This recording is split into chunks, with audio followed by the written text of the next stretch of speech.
Welcome everyone to our next Alumni Rebound Podcast. We have another amazing recent graduates here with us. I'm going to let them introduce themselves here in a second, but we're going to help learn about their life after JMU and how that's going. So hope you will enjoy this conversation with these two JMU alums. So Melody, why don't we start with you? Tell us a little bit about yourself so everyone knows. Sure.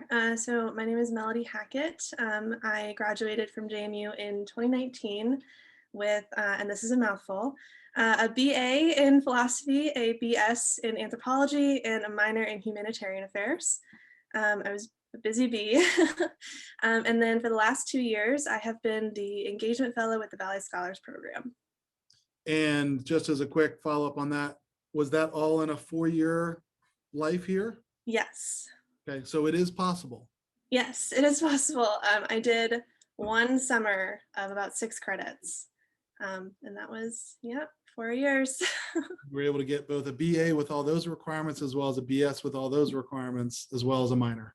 Yes. Okay. I'm not trying to blow you up. I'm just trying to make sure that, there's so many people say you can't graduate in 4 years. I'm like, well, someone did 2 college degrees in 4 years. So, okay, well, great. Well, thanks for being here.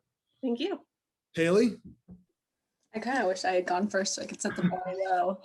So I'm Haley Jenkins. I graduated in May 2019 also, but with my Bachelor of Social Work.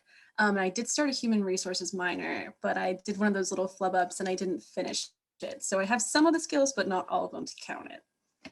Okay. And then I am the engagement fellow for the president's office, and I have been since I graduated in 2019. Great. So Haley, I know we're going to be on a podcast, so it's only going to be the audio, but where are you doing this from? So I am in my childhood bedroom. I was just telling Melody I have still all the decorations from back in the day. So this is the only clean wall. And I have my dresser to one side, a window to the other. And I was just bragging because the TV on the dresser has a VCR built in. Nice. So it's classic. Old school. Is it like 19-inch or is it a little bigger than that? 19 inches, yep. Nice. Just enough to brag about. Yeah, no, I had one of those. Well, because it looked like, strangely, again, I feel bad for those that are just listening. It almost looked like you were in a bathroom. So I was just trying to figure out, where you were before we went too much farther down here. Melody called it a Harry Potter closet. So I guess I really should have thought. It could have been the cupboard under the stairs. I could have bought that. Although there's a window. So I felt like that couldn't be true. And I feel that if this is full video, I would say we wanted a tour of your childhood bedroom, but I won't do that to you since no one else will know what's going on. Is there one item on your walls that's like the most iconic of your childhood though? I was actually telling Melody, so my name is spelled a little funky from other Haleys. So even though it's a very popular name, I never got the stickers, I never got the mugs, like all those things. So I made a really big point to collect things that did have my name spelled on them. So actually every wall has one, which is now, as an adult, I know is weird, but I really thought it was cool. So this is actually one, it's one of the, I guess it's from Germany, and it's spelled really, really long license plate with my name spelled correctly. And that was on this wall, but I took it down hoping I wouldn't have to talk about it. And here we are. Nice. Well, sorry, it's just what I do. Well, good. Well, I appreciate you both taking the time to do this. With 2 of you, we'll go a little rapid fire through our questions. So let's go back to graduation 2019. Right now, you're the last class that had a quote unquote normal graduation. So we won't rub that in the faces of others. But you do have that, but let's talk about graduation day. And if you want to expand to week, how did you feel? What were you thinking? Sort of what was going through your minds? And just the graduation day, week sort of thing. What do you think of when you hear that question? I'll hop in first.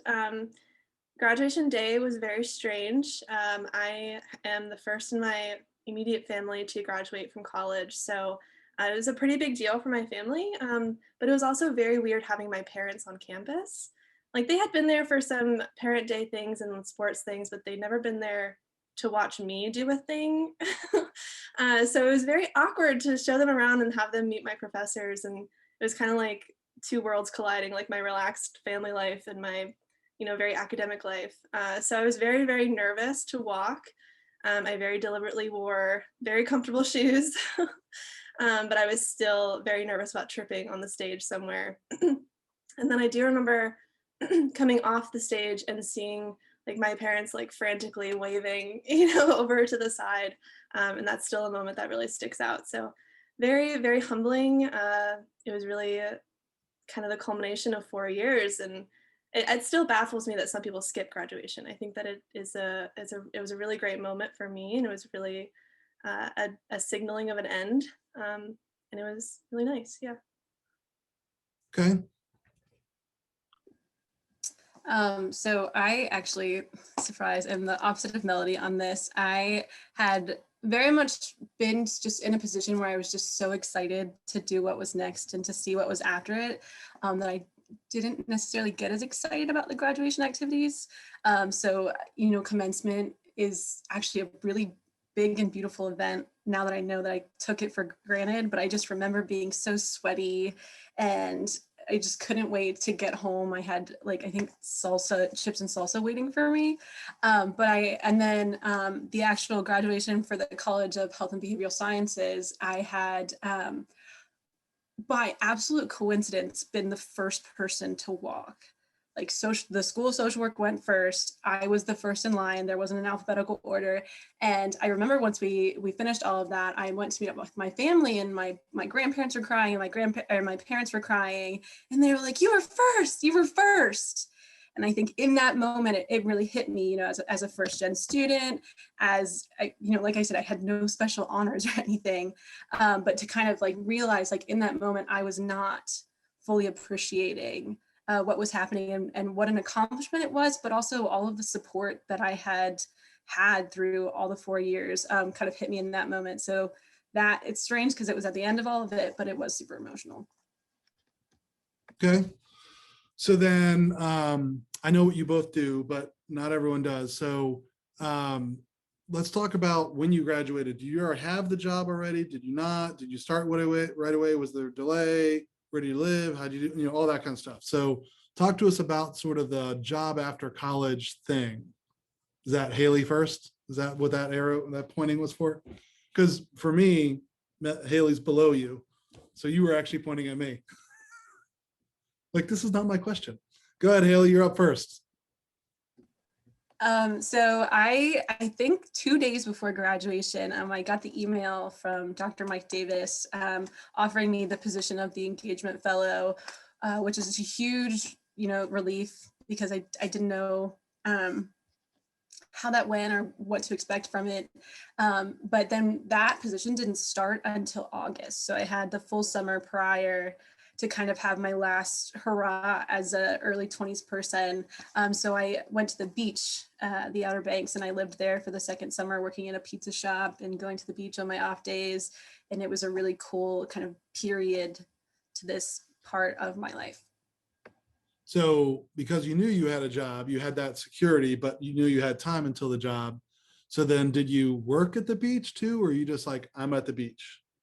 Yeah, I worked probably 40 to 45 hours a week at a pizza shop, but thank goodness that the summer has much more daylight, so there was still a lot of time to do things. And I also had a lapse in my lease from undergrad to the fellows housing, so what else was I gonna do? So I did what I had to there. And what beach was this? The Outer Banks. I lived in Duck and worked in Southern Shores. And sorry, where in Southern Shores did you work? I'm a huge Outer Banks guy. So actually, I should do this. So my boss was a JMU alum. His name's Colby Boone, and the pizza shop is super simple, easy to forget and to remember. It's called Southern Shores Pizza. Yep. So good. Yeah, and it was a great group of people. I'm still in contact with most of them now. So interesting enough. Sorry, Melody, we'll be to you in a second, but that is our favorite pizza place at the beach. It's also our favorite because it's JMU owned and operated by those guys. And I actually go every year. So I don't know if you didn't work the day I went or we didn't know who each other were, but we definitely went twice in 2019 when we were there for the week. We usually go there at the very beginning of the week. Mm-hmm. And I get a calzone, as Jamie said, bigger than my head. It is huge. It's a large pizza that they just flop over. Yeah. And it's insane. And it's usually a 2-day meal for me, but we go there every time because it's JMU alumni. So let's plug the name one more time in the Outer Banks. So it is called Southern Shores Pizza, and it is owned by Colby Boone and then his now wife, Jess Checo, who is also from JMU. So support JMU businesses. And there's most of the olive oil companies down there in the Outer Banks are actually owned by a JMU couple as well. So a lot of JMU businesses down there. Plus, I believe there's a Billy Jack's down there now too, right? Jack Brown's. Jack Brown's, sorry. So interesting. Well, good. I'm glad you enjoyed a final Southern Shores Duck time before you started the real world work here. Absolutely. All right, Melody, you're up. Okay, I have to think back. So I don't think I had the job when I graduated. So I kind of took a leap of faith. I only applied to the fellows jobs. And at that time you could apply to like multiple ones. And then I interviewed the week after and found out the same day I interviewed that I got the job. So that was a real relief. I didn't have to sit on, how I did during the interview. I found out immediately. And then I also had a lapse in my lease, but I actually just lived with one of Haley and I's mutual friends, which is kind of funny because I didn't really know her at this time, but I lived in their apartment. And then I moved into the fellows housing in August with Haley. And that is actually how we met and became friends. We lived in 701, which is a fond name for us now.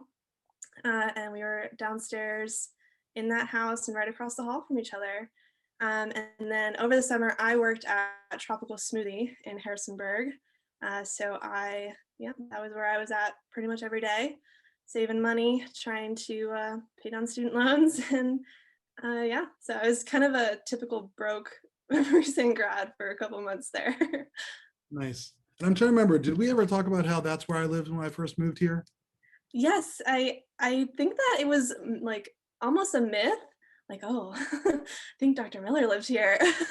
And I think that was suggested as to why our house had some minor upgrades in some places compared to the other houses.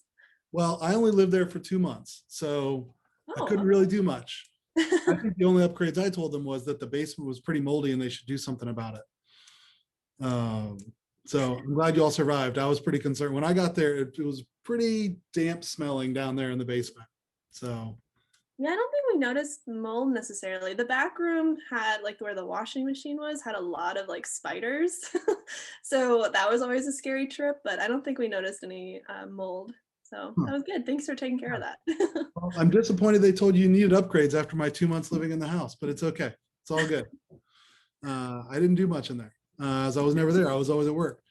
All right, so let's do this. I know your life was a little different because your housing was provided as part of it, so your bills were a little bit different, but let's talk about money. I also know, because I know a little bit about the program, it's not like y'all are making a ton of money.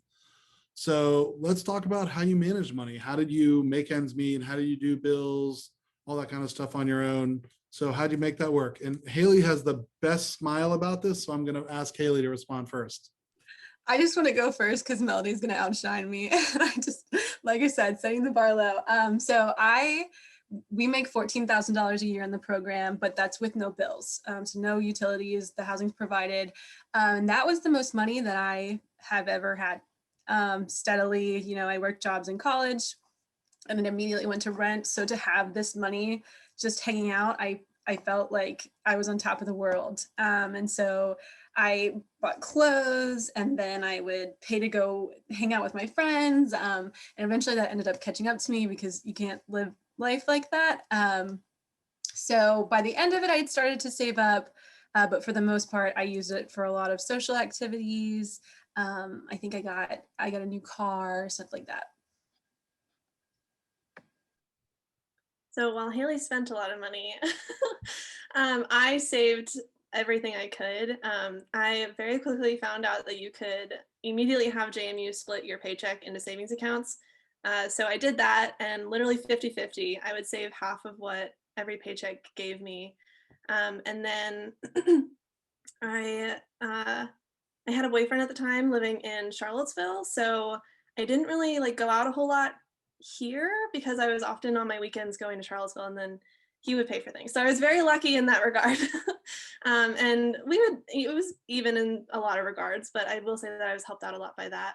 And then I just saved as much as I could. And then this year I was lucky enough to, because I had saved literally 50% of my paychecks last year, I was able to secure housing for myself this year, and I was able to put a down payment up front of the entire 12-month lease, which got me off of having a co-signer on the lease, which is great for my personal credit, and because I am kind of stubborn on not relying on my parents. So that was really great for me. And yeah, especially this last year with, COVID happening, I didn't really go out. I still haven't eaten at a restaurant yet. So we do takeout occasionally, but we have saved a ton of money just making food at home, not spending on things. I recently got a little bit of Christmas money, so I'm looking forward to buying myself a new laptop soon. But that's like the only thing that I've bought really. So I'm like a pretty tight budgeter, and I try and look after my money pretty securely. Okay, great. So let's pivot to mistakes, regrets, challenges. So thinking back for you all really now, almost 2 years post-grad, what are the things that you're like, looking back, I really wish I did that different, or I made that choice that probably wasn't my best one. And again, thinking about this is people, these are going to be current JMU students that are going to be hearing this. What are the things that you look back on and say, I could have made a different choice there that would have been better? And I don't mean regret. I mean, you can share whatever, but this is not like, my biggest life regret. I mean, just what are the things that you look back and say, I could have done that different? I hear this all the time, but I'm going to repeat it anyways. Building connections with professors. I left with a couple, like literally 2 really solid connections with professors, and I just recently have started to kind of reach back out to them and kind of try and rebuild that bridge because it went neglected for a year or so. But leaving with connections to professors and people that you can lean on and people that you respect at the time, let them know that, and just to continue that chain down the line has really proved helpful. Especially recently, I decided to apply to grad school. So I had to rebuild those bridges and ask for recommendation letters. Because when I graduated, I had no plans on going to grad school, and I didn't think I'd ever need recommendation letters from professors. I thought I'd need them from job contacts. And then to have to go back and form those was a little bit nerve-wracking. So I wish I had handled that better. It did work out in the end, and I was accepted to my program. So I'm very excited about that. But I'm also thankful that it kind of lit the fire under me to go back and take stock of the professors that I really respected and that I had a connection with, and even some of the faculty members that I had connections with in my student orgs.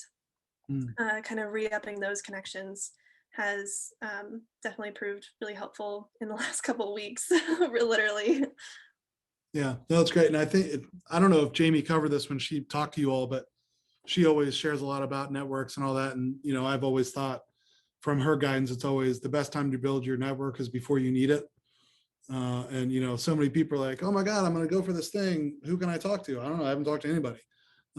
You need to build it, maintain. I almost think of it like a plant. Like you got to plant the seeds, you got to feed them, you got to water them, make sure they get enough, because you're going to need that plant down the road. You can't suddenly, a plant doesn't grow overnight. So that's a good lesson learned, Melody. Thanks. Haley, how about you? I think I have 2 really big ones that I took after graduating. Definitely, certainly 100% to every person, no matter what your starting salary is be more financially responsible. We've met with Brad Barnett a couple times, and he constantly says, it's never too early to start for retirement. And I kind of scoffed at that because it was like 21 or 22. And I was like, I can't even begin to think about it, but you should.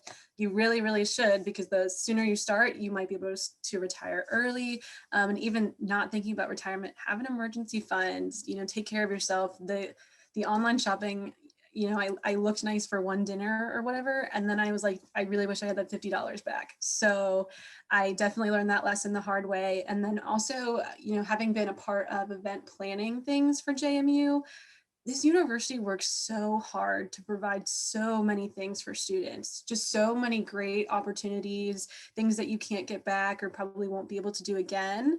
And I really wish that I had taken advantage of those things during undergrad, because seeing it now, I'm like, this would have been so much cooler and probably would have had a huge influence on me and my skill sets had I found this, or honestly just put in the effort when I was 19. Right. Okay. Very helpful. I think the money stuff is huge. I remember my dad was an accountant, and he like showed me this graph when I was in high school, and he's like, if you put $2,000 in an IRA this year, this is what it will look like when you're 65. He's like, and if you put it in when you're 20, it'll look like this. And it was like $400,000 different. Yeah. I'm like, how is that possible? I'm like, you have $2,000? So he actually did my first year for me as it was Christmas plus a lot more other stuff, but he sort of said, I know how important this is. So like, this is your future. And he did the first one. It was like, thanks, Dad. I really wanted a bike. But anyway, all right. So friends, how have you stayed in touch with friends, kept those connections going? Have you? Sounds like maybe not based on the faces I'm seeing. So let's talk about that real quick. And then we're going to ask one more question. I'm going to tell you the next question because it's hard. If you were talking to yourself at this point in your senior year, March 3rd, senior year, what advice would you give yourself? So that's the second question. First one's, let's do a quick hitter, 20, 30 seconds each on staying connected to friends or not. And then what advice would you give yourself back in March 3rd, 2019? I'll answer the friend one really quick. I definitely had a lot of friends who were either in my classes or at my jobs. So once those things ended, I, still had a lot of respect and still liked those people, but those friendships did not become bad, but they did start to fade because we weren't seeing each other all the time and we didn't have the same amount of things in common. And I still feel for a lot of people that mutual support is still there and those great memories and things like that. But like adult life it's real. Your schedule changes, things get different, and it doesn't necessarily have a reflection on your relationship with that person. It's just things are different now. And that was a weird thing to adjust to, but we're all doing it. Yeah, I think Haley is much more social and confident in that than I am. So I've definitely struggled to keep friends a lot more, especially as I graduated and as my friends graduated, they moved away. And then I feel like I know this is wrong, but I feel like I'm a burden if I reach out to them and bother them in the middle of the day or something. So that's taken a lot of kind of me getting over myself and just sending that text and being like, hey, just wanted to let you know that I'm thinking about you. So I've definitely, same thing that I've done with my professors is kind of just reach out to some old friends and just let them know that I'm still here and still care about them. But that's definitely something that I'm still working on and through. And then I'll pass it back to Haley for the last one because I'm still thinking.